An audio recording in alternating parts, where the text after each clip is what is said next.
Alors, après, il y a des personnes qui peuvent se contenter, comme moi je faisais au départ, de faire passer ce que j'appelle que des âmes en transition. Mmh. Donc, les âmes en transition, comme je vous ai expliqué, ce sont des âmes qui veulent repartir dans la lumière, qui veulent repartir de l'autre côté. Des personnes, par exemple, qui ont souffert, qui se sont suicidées, qui ont...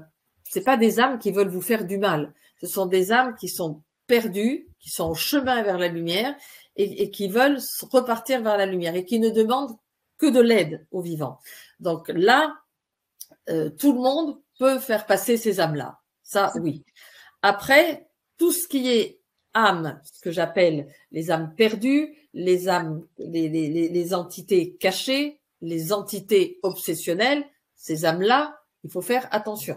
Parce que ces âmes-là ne sont pas des âmes qui sont bonnes et qui n'ont pas spécialement envie de partir de l'autre côté. Il y en a, se sont perdus dans l'astral, mais sont très bien dans l'astral.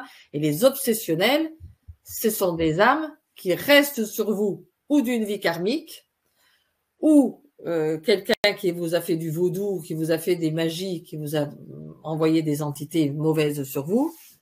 Donc ça, ou dans les malédictions, dans des formes de malédiction, quand une famille maudit une autre, eh bien, vous pouvez récolter ce qu'on appelle des entités également mauvaises. Donc et ces entités-là, elles ont leur rôle, elles veulent pas partir, puisque leur rôle, c'est de faire du mal aux vivants. Donc, et de continuer à essayer de vivre à travers elles.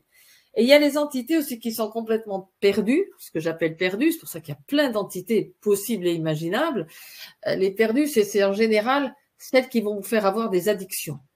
Donc, quelque part, il y a des entités qui buvaient, qui se droguaient, des âmes qui sont parties suite à des, comment dire, quand elles sont mortes d'une overdose ou quand ils sont morts de trop d'alcoolisme. Eh bien, ces entités, pareil, ne montent pas. Ces âmes, parce que c'est une âme désincarnée, ne montent pas et restent collées à la famille et restent collées au programme de la famille. Et bien entendu, il y a une personne de la famille qui va rattraper cette entité-là. Il suffit qu'on vous ait donné le prénom de cette personne, dans un de vos prénoms, ou que vous soyez né ou conçu, ou que vous ayez une des 4 dates, ce que j'appelle un point vital, un point gisant, un point de conception, un point de naissance, qui soit égal donc à une date de cette âme-là qui s'est désincarnée, eh bien, vous allez être relié à la personne. Mais vous n'êtes pas relié par hasard. Vous êtes relié parce que vous avez à vivre cette expérience. Regardez le Padre Pio, qui est un de mes guides, qui était pourtant un homme extraordinaire. Enfin, c'est un homme qui faisait du bien, c'est pas un homme qui faisait du mal. Hein, donc, c'est pas parce que vous avez une entité sur vous mauvaise que vous êtes quelqu'un de mauvais. C'est le Padre Pio, on voulait l'empêcher. C'est-à-dire qu'il avait des âmes mauvaises qui l'attaquaient, mais on voulait l'empêcher parce que toute la journée, il faisait des exorcismes et des gens venaient. Enfin, il faisait des messes, pas que des exorcismes, mais enfin, des gens venaient pour se faire enlever des choses de mal, des choses mauvaises. Et quand il enlevait ça, le soir, lui, il avait des attaques. Il avait des attaques des entités dans sa chambre. On l'entendait crier, on l'entendait hurler. Elle le frappait, elle le battait. Pareil, frère Élie, chez qui je vais, chez qui je vais en Italie, pareil, t'as monsieur qui a des stigmates dans les pieds et dans les mains. Vous pouvez regarder sur son site. C'est un monsieur qui a, on dit que c'est la réincarnation du Padre Pio, ça j'en sais rien. Chacun pense ce qu'il veut. Mais quelque part, c'est un homme qui lui ressemble, en tous les cas, il lui ressemble énormément. Et pareil, c'est un homme qui fait des exorcismes également en Italie. Il y a beaucoup de gens qui y vont en désespoir de cause pour se faire exorciser par cet homme-là.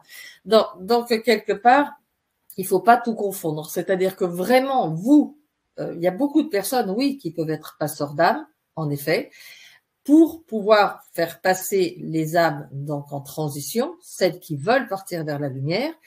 Mais comment dire, après, il y a tout un tas de protocoles à apprendre et de choses à apprendre. Moi, je suis pas passée de suite à faire passer des entités mauvaises ou obsessionnelles. Je disais non avant. Et j'ai appris des prières, j'ai des bouquins qui me sont arrivés dans les trucs, j'ai fait dans les mains, j'ai commencé à apprendre avec des gens.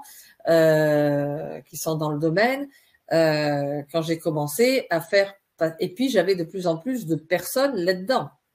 Et ma rencontre avec Frère Élie a été déterminante puisque j'ai accompagné des gens tous les mois en voyage initiatique. Et quand j'ai demandé à Frère Élie, je lui ai dit, écoutez, moi je fais de la psychogénéalogie, je ramène des mémoires, je ramène des entités de l'autre côté dans la lumière.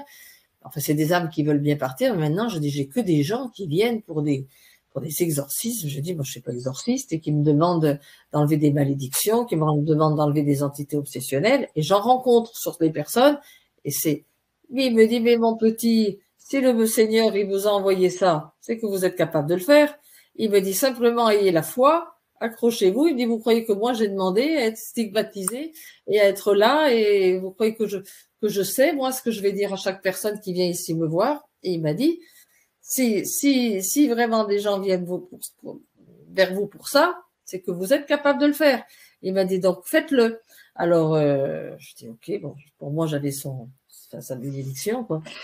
Mais voilà, il dit, faites-le, mais débrouille-toi, quoi. Mais toujours dans le sens prie. Parce que lui, il va toujours vous demander de prier. Frère Élie ou Padre Pio va toujours vous demander de prier, de prier, de prier. Ça, c'est clair.